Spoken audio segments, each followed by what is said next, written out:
Bienvenidos a El Debate. Hoy en día, el simple hecho de no tener que cambiarle el aceite a tu coche podría terminar costándote 14.000 euros en el taller de la noche a la mañana. Sí, suena a locura, pero es una realidad que estamos viendo cada semana. Exacto. ¿Sabes? Habitualmente, cuando alguien cruza la puerta de un taller mecánico, espera una experiencia muy sensorial. El olor penetrante a gasolina, el aceite quemado, el ruido ensordecedor de las pistolas neumáticas aflojando tornillos. Y ese suelo manchado de grasa. Claro, la estampa clásica de toda la vida. Eso es. Pero si entras hoy en la zona de diagnóstico de muchos talleres modernos, parece que has entrado en una clínica. Un coche suspendido en el elevador en absoluto silencio y debajo del capó no hay llaves inglesas, sino un técnico con un ordenador portátil analizando un flujo de datos. Quirúrgica, y ese silencio pueden transmitir mucha tranquilidad al cliente que deja las llaves. Lo que realmente se esconde bajo esa fachada es una transformación radical en la naturaleza de las averías y, de forma mucho más cruda, en cómo el conductor las acaba pagando. Totalmente de acuerdo. Y es ahí hacia donde vamos a dirigir el foco hoy. El tema central que vamos a diseccionar es la verdadera realidad económica del salto del motor de combustión al coche eléctrico. Una transición que, no es barata precisamente. Exacto. Queremos responder a esta pregunta. ¿Es el vehículo a baterías la panacea definitiva del ahorro a largo plazo o esconde trampas financieras silenciosas que te vacían la cartera cuando menos te lo esperas? Y lo vamos a hacer basándonos estrictamente en datos de facturación real, nada de folletos comerciales. Experiencia directa de los elevadores y los costes totales de propiedad que manejan las asociaciones de conductores. Así es. Por mi parte, yo voy a defender el coche eléctrico. Lo veo como un triunfo histórico de la eficiencia mecánica. Es un vehículo cuya simplicidad estructural genera un ahorro diario tan salvaje que destroza cualquier barrera de entrada. Estoy muy segura de esto. Pues yo asumiré la defensa del coche de combustión tradicional. Creo que es fundamental bajar a la tierra, hablar de la realidad del taller, sacando a la luz los costes ocultos y las facturas por desgaste que nadie te cuenta en el concesionario. Me parece el punto de partida perfecto.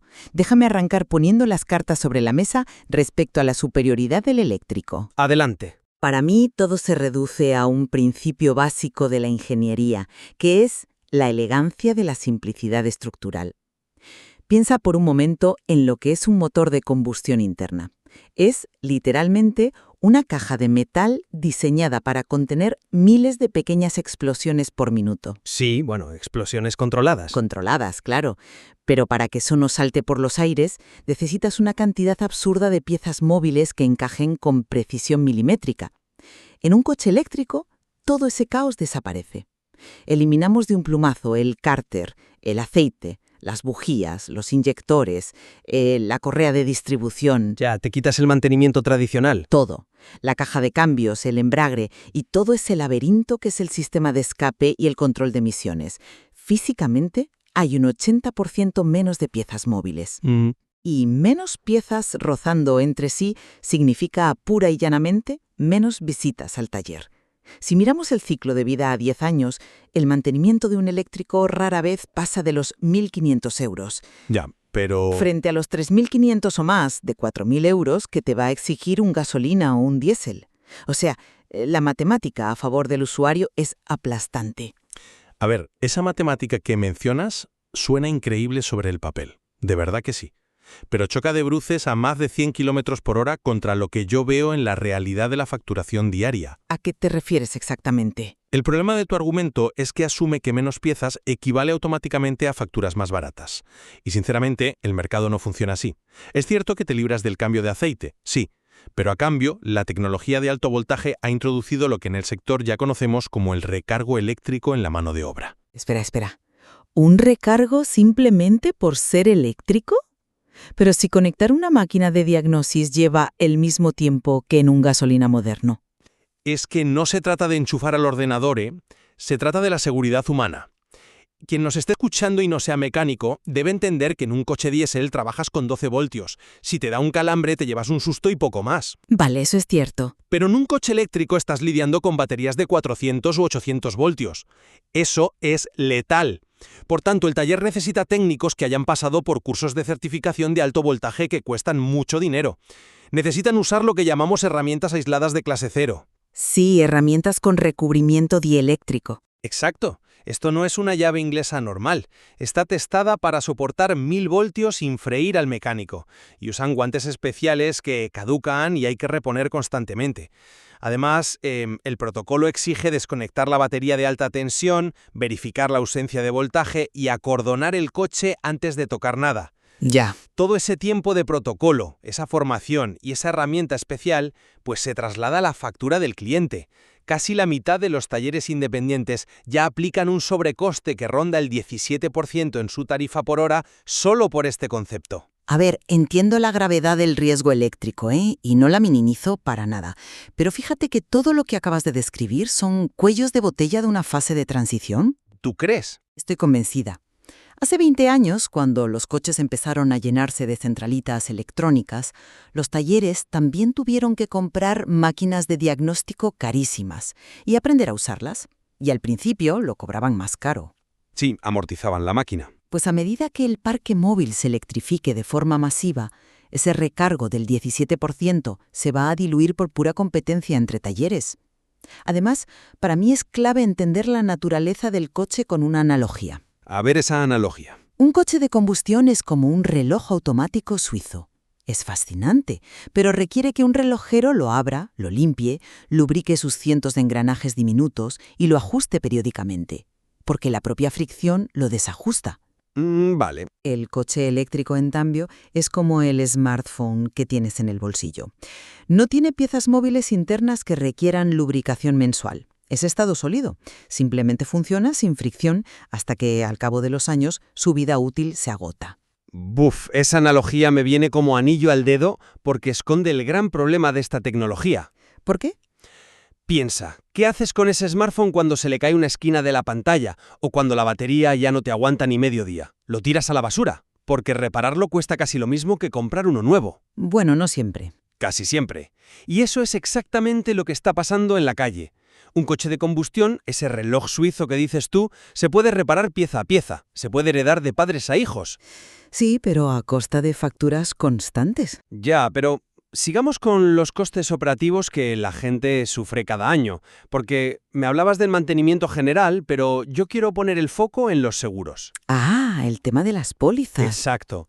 Quien haya ido a renovar la póliza a todo riesgo de su eléctrico recientemente, sabrá que pagan de media un 13% más que su vecino con un coche de gasolina equivalente. Pero, a ver, me cuesta creer que la aseguradora penalice un coche que, estadísticamente, sufre menos averías mecánicas y tiene menos riesgo de incendio que uno de gasolina. O sea, ¿a qué se debe exactamente esa penalización? A la siniestralidad de la batería.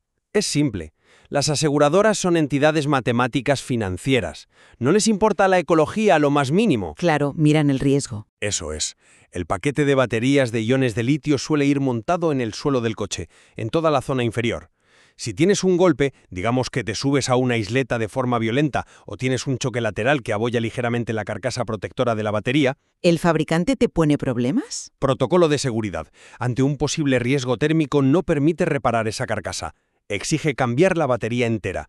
Y una batería nueva son unos 15.000 euros. Vale, eso es un pico. Es una salvajada. Para la aseguradora, un golpe tonto de chapa que en un diésel se arreglaría por 800 euros, en un eléctrico puede suponer declarar el coche siniestro total.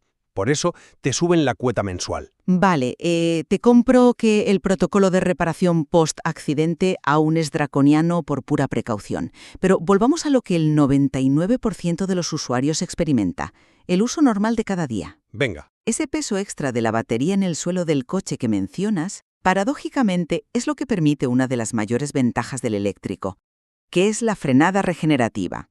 Bueno, sí. Hablemos de rozar y desgastar cosas. En tu coche de combustión, cada vez que llegas a un semáforo y pisas el freno, unas pastillas muerden un disco de metal. Generas fricción, generas calor y polvo. Estás literalmente desintegrando dinero. Desgaste normal de frenos, claro. Pero en un eléctrico, cuando levantas el pie del acelerador, el sistema invierte la polaridad del motor. En lugar de usar electricidad para mover las ruedas, usa la inercia del coche para generar electricidad. Actúa como un generador. Exactamente, como una dínamo gigante que recarga la batería. Y este proceso electromagnético frena el coche con fuerza y sin que las pastillas toquen los discos. El resultado en la vida real: Un conductor urbano puede hacer 100.000 kilómetros con un eléctrico y las pastillas de freno están casi nuevas. Es un ahorro continuo. Totalmente. Y mira, tienes toda la razón con los frenos. Las pastillas duran una eternidad, eso no te lo discuto para nada. Es que es un factor importantísimo. Lo es, pero ese mismo peso extra que acabas de mencionar, esos 500 o 600 kilos adicionales que llevas arrastrando en forma de celdas de litio, sumado a esa frenada electromagnética, nos lleva de cabeza al mayor drama del taller para el usuario del eléctrico. ¿A qué te refieres? A los neumáticos. Salvas los frenos pero destrozas las gomas. Destrozar. A ver, el peso influye, claro, pero los neumáticos de vehículos pesados existen desde hace décadas. Los subpesados llevan años en la calle. Sí, pero no con esta física. Fíjate en cómo funciona la entrega de potencia.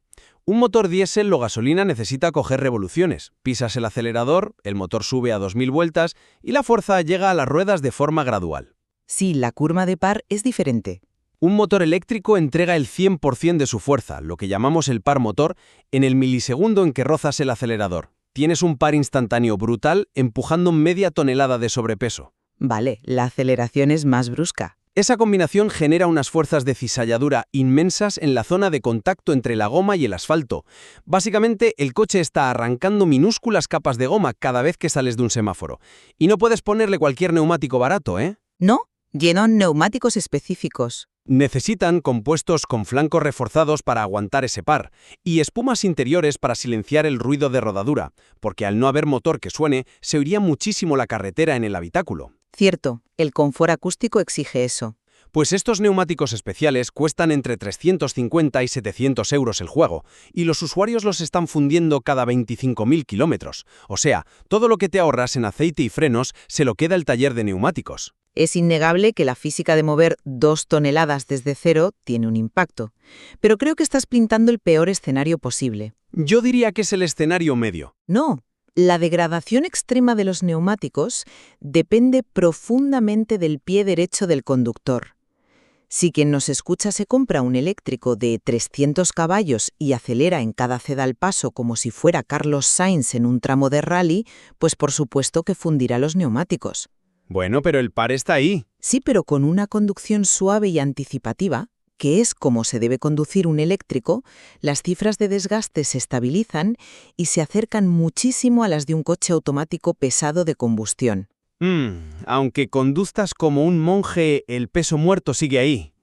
Y ya que hablamos de pesos pesados, vamos a abandonar el mantenimiento rutinario por un momento. Hablemos de lo que de verdad le quita el sueño a cualquiera que tiene un coche fuera de garantía. Las averías mayores. A ver. En un coche de combustión moderno de 8 o 10 años, una avería gorda es algo conocido. Por ejemplo, te toca cambiar el volante bimasa del embrague, que es esa pieza pesada que absorbe las vibraciones tan bruscas del motor diésel para que no te tiemble todo el habitáculo. Sí, o el filtro antipartículas. Exacto. O tienes que limpiar el filtro de partículas porque se ha saturado de hollín por conducir solo por ciudad. Eso es doloroso, sí. Te puede salir por 800 o 1.200 euros, pero pagas, te lo arreglan y el coche vuelve a la vida por muchos años.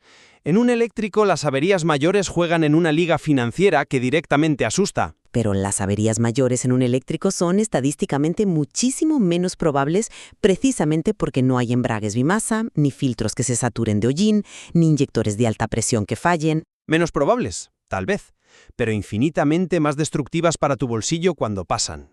Tomemos el inversor, por ejemplo. Mucha gente no sabe ni qué es. La electrónica de potencia. Eso es, la batería de un eléctrico guarda la energía en corriente continua, pero el motor funciona con corriente alterna.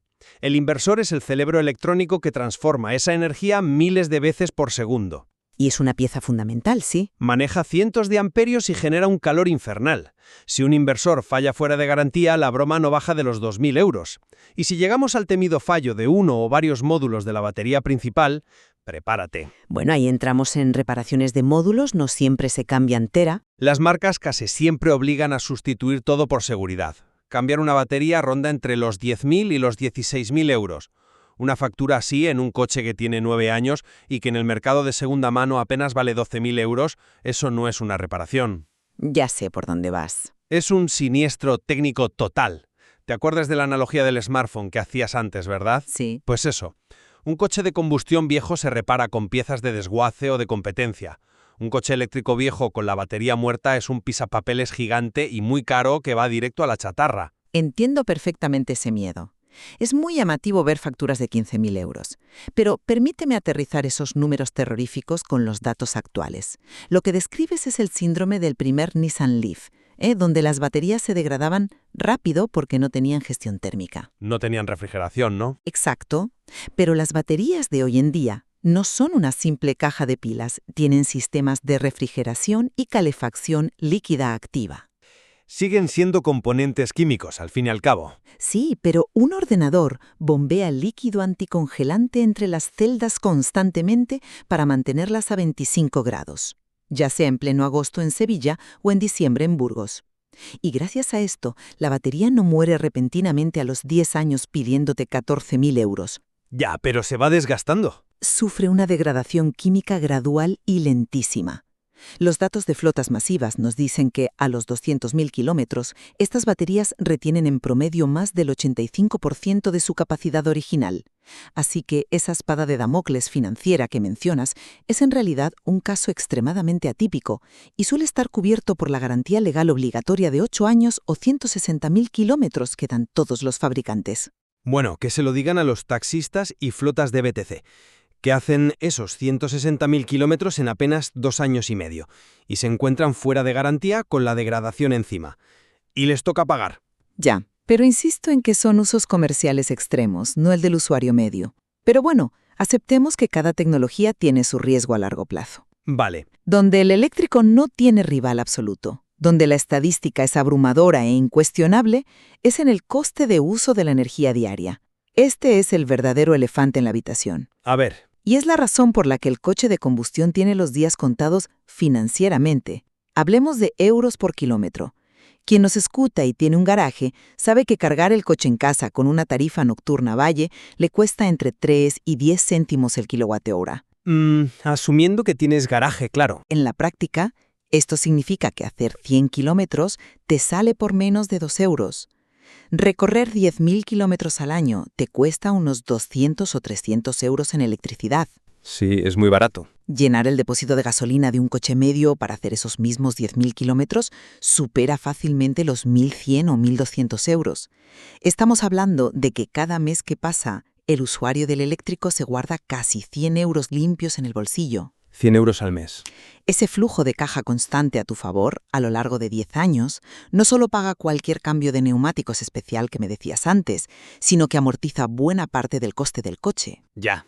Pues mira, si nos está escuchando alguien de Madrid, de Barcelona, de Valencia o de cualquier ciudad grande que da vueltas media hora todas las noches para poder aparcar su coche en la calle, esos 3 céntimos de la tarifa nocturna que acabas de dar les sonarán a película de ciencia ficción. Bueno, no todo el mundo tiene garaje, lo asumo. Es que has construido un modelo financiero impecable basado en un escenario privilegiado, el chalet adosado con tejado solar y garaje propio.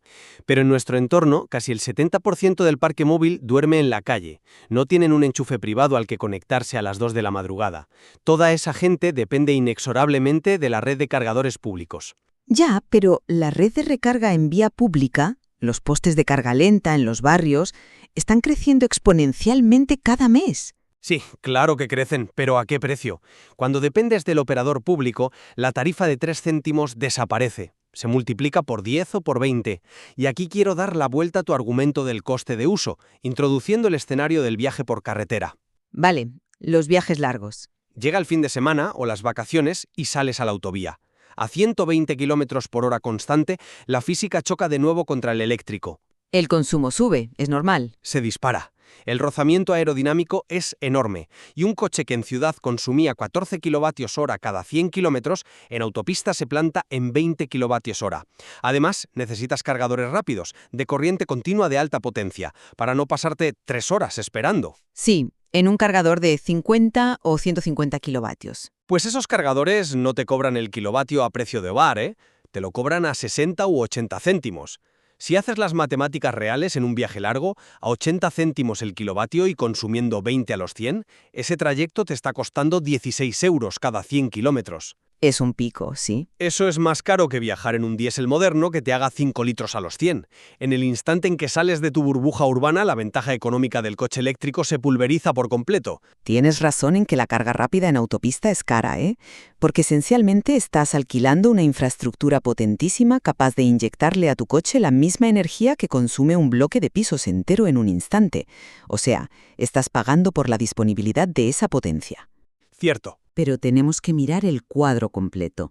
Analicemos cómo usamos realmente los vehículos la mayoría de nosotros. ¿Cuántos viajes de 800 kilómetros hace el conductor español promedio al año? Bueno, las vacaciones, puentes... 2, 3 para ir a la playa o al pueblo. Para el inmenso porcentaje de la población, los viajes largos suponen apenas el 10 o el 15% de su kilometraje anual. El otro 85% son trayectos de 30 o 40 kilómetros diarios para ir al trabajo, llevar a los niños al colegio o ir al supermercado. Y ahí es donde entra la carga en destino. En el parking de la oficina, en el centro comercial y sí, en casa para los que pueden. Para los que pueden, insisto. Incluso si pagas a precio de oro la carga en autopista 2 o 3 veces al año, cuando haces la media final ponderada el 31 de diciembre, la electricidad siempre ha aplastado al surtidor de gasolina. Las cifras anuales no mienten. Ya, pero te estás olvidando de un factor crucial en esa ecuación, que es el coste del tiempo y la tranquilidad mental. El tiempo. Un viaje no solo se mide en euros por kilómetro. El propietario del coche de combustión tiene una libertad absoluta e improvisada. Te subes al coche, haces 800 kilómetros y si se enciende la luz de reserva, sabes que en la próxima salida de la autovía habrá un surtidor. Eso era antes. Ahora hay cargadores en muchas estaciones. Sí, pero en el diésel paras, echas el líquido en el depósito durante 3 minutos, pagas y sigues. No necesitas planificar la ruta en una aplicación. No necesitas tener 3 tarjetas diferentes de distintos operadores eléctricos en la guantera por si falla la cobertura. Vale, requiere más planificación. Y no sufres el coste de oportunidad de llegar a un poste rápido y encontrarte que hay un coche delante cargando y el otro poste está fuera de servicio. Ese estrés, ese tiempo perdido esperando 45 minutos en un área de servicio bajo el sol de agosto, para muchos conductores y sobre todo para los profesionales, es un precio oculto inasumible. Bueno, reconozco que la infraestructura tiene que mejorar. La combustión interna es el sistema más predecible y fiable que existe para moverte sin barreras. Creo que ese es un momento magnífico para detenernos y recapitular lo que hemos expuesto, porque el mapa del debate ha quedado muy claro. Sí, las posturas están muy definidas. Por mi parte, mi postura sigue firme. Si analizamos los componentes desde una perspectiva puramente mecánica y financiera a largo plazo, el coche eléctrico es un salto evolutivo imparable. Reconozco que estamos en una fase de adaptación, donde los talleres aplican recargos a la mano de obra por la alta tensión y el peso de las baterías exige un peaje en los neumáticos si no adaptas tu forma de conducir. Un peaje caro. Sí, pero la ausencia de vibraciones extremas, la eliminación del rozamiento continuo en el motor y los frenos y el ahorro incontestable que supone la electricidad frente a los combustibles fósiles para el movimiento diario, lo convierte en un pozo de ahorro. Si tienes cómo cargarlo en tu rutina diaria, el coche eléctrico no tiene rival económico a una década vista. Lo entiendo. Y mi conclusión, después de ver tantos coches subidos en el elevador del taller, es que la combustión interna sigue siendo hoy el gran refugio de la predictibilidad y la paz mental para el ciudadano medio. La vieja confiable. Exacto. El diésel o la gasolina te ofrecen una libertad que no depende de infraestructuras externas complejas. Te libra de aseguradoras que te suben la prima por el miedo a romper la batería en un roce tonto. Te salva del desgaste prematuro y salvaje de neumáticos carísimos y lo más importante de todo. Sí. Que cuando tu coche cumple 10 años y pierde la garantía, la combustión te permite dormir tranquilos sabiendo que casi cualquier avería podrá ser reparada sin tener que mandar tu coche directamente al desguace. Aunque, escuchándote con atención, y si somos honestos con la realidad de las calles de España, creo que ambos hemos delimitado un punto de convergencia evidente hoy. ¿Cuál dirías que es? Si eres un conductor urbano, con trayectos cortos predecibles, y especialmente si disfrutas del privilegio de un garaje propio con enchufe, el coche eléctrico es el rey indiscutible e imbatible financieramente. Totalmente de acuerdo. Sin ninguna duda, ese es el ecosistema perfecto para la batería.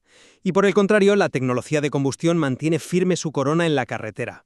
para aquellos que aparcan en la calle, que necesitan hacer largas distancias sin planificación, y para los que buscan fiabilidad de costes conocidos cuando el coche entra en la edad madura. Exactamente. Lo que nuestra conversación demuestra es que la decisión no pasa simplemente por elegir qué tecnología es mejor o peor en el vacío, sino por mirar detenidamente cómo vivimos, dónde aparcamos y cuántos kilómetros devoramos cada día. Así es, no hay una fórmula mágica para todos. Queremos invitarles a que cojan estos datos y sigan explorando por su cuenta las entrañas del fascinante mundo del motor.